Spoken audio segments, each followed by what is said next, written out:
राधे राधे जी। पवित्र वचन YouTube channel में आपका हार्दिक स्वागत है। माघ शुक्ल पक्ष के प्रथम दिन से गुप्त नवरात्र शुरू होते हैं। इन नवरात्रों में कलश स्थापना के साथ नव दुर्गा की पूजा की जाती है और गुप्त रूप में 10 महाविद्या की आराधना की जाती है। नव दुर्गा माँ पार्वती के 9 रूप हैं, तो 10 महाविद्या माँ सती के 10 रूप हैं।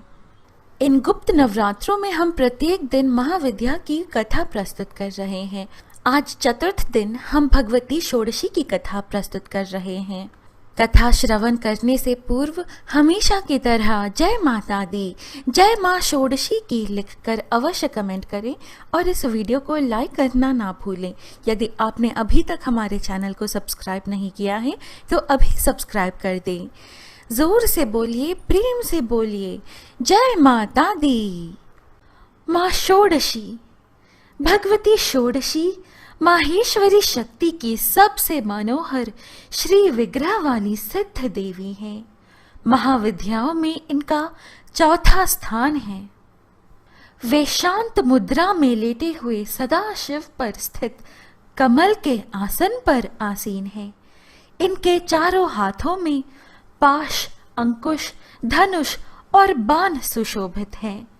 वर देने के लिए सदा सर्वदा तत्पर भगवती का श्री विग्रह सौम्य है। तंत्र शास्त्रों में भगवती षोडशी देवी को पंचवक्त्र अर्थात 5 मुखों वाली बताया गया है। चारों दिशाओं में 4 और एक ऊपर की ओर मुख होने से इन्हें पंचवक्त्रा कहा जाता है।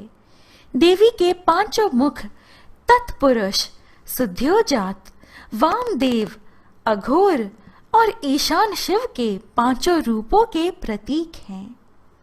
इनमें षोडश कलाएं अर्थात 16 कलाएं पूर्ण रूप से विकसित हैं, अतएव ये षोडशी कहलाती हैं। नारद पांचरात्र के अनुसार एक बार भगवती काली के मन में आया कि वे पुनः गौरी हो जाएं। यह सोचकर वे अंतर्ध्यान हो गई। भगवान शिवजी ने नारद मुनि जी से उनका पता पूछा। नारद जी ने उनसे सुमेरु के उत्तर में देवी के प्रत्यक्ष उपस्थित होने की बात कही। भगवान शिवजी की प्रेरणा से नारद जी वहां गए। उन्होंने देवी से भगवान शिवजी के साथ विवाह का प्रस्ताव रखा। प्रस्ताव सुनकर देवी क्रुद्ध हो गई और उनकी देह से एक अन्य षोडशी विग्रह प्रकट हुई और उनसे छाया विग्रह त्रिपुर भैरवी का प्राकट्य हुआ। ऋषि दूर्वासा जी इनके परमाराधक थे। इनकी उपासना श्री चक्र में होती है। माँ षोडशी को श्री विद्या भी माना जाता है। इनके ललिता, राजराजेश्वरी, महात्रिपुर सुंदरी, बाला पंचदशी आदि अनेक नाम हैं। इन्हें आद्या शक्ति माना जाता है। अन्य विद्याएं भोग या मोक्ष में से एक ही देती हैं।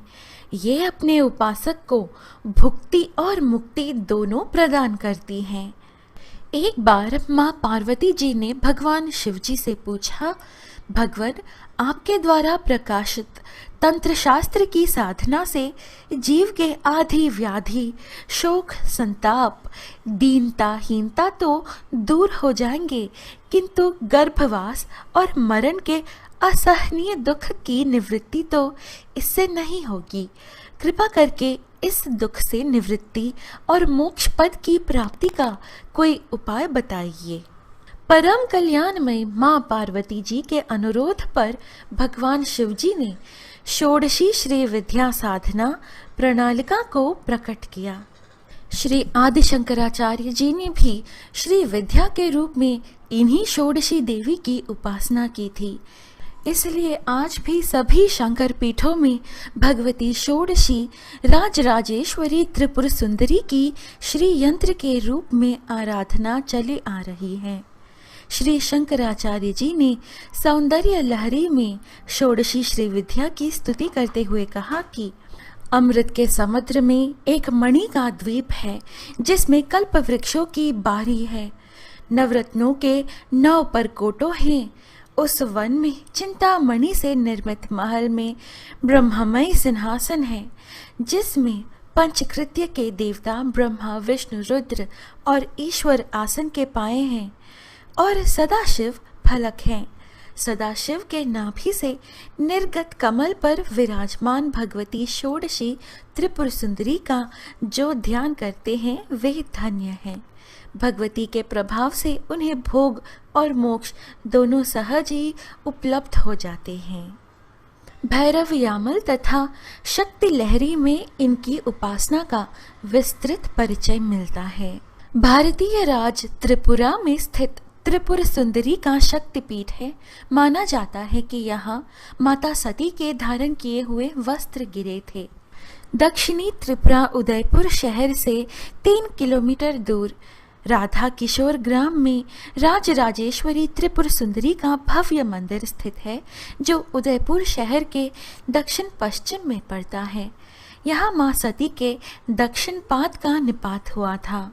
यहाँ की शक्ति त्रिपुर सुंदरी तथा शिव त्रिपुरेश है। इस पीठ स्थान को कूर्भ पीठ भी कहते हैं। रुद्राक्ष माला से 10 माला ऐं ह्रीं श्रीं त्रिपुर सुंदरियै नमः मंत्र का जाप कर सकते हैं। इस प्रकार चतुर्थ महाविद्या भगवती षोडशी की कथा संपूर्ण होती है। भक्तों, आशा है आपको आज की यह प्रस्तुति अच्छी लगी। जय माता दी लिखकर अवश्य कमेंट करें और इस वीडियो को लाइक करना ना भूलें। इस प्रकार के और आध्यात्मिक वीडियोस पाने के लिए कृपया हमारे YouTube चैनल पवित्र वचन को सब्सक्राइब कर हमसे बने रहिएगा। फिर मिलेंगे अगली वीडियो में। जय श्री कृष्ण, राधे राधे, जय माता दी।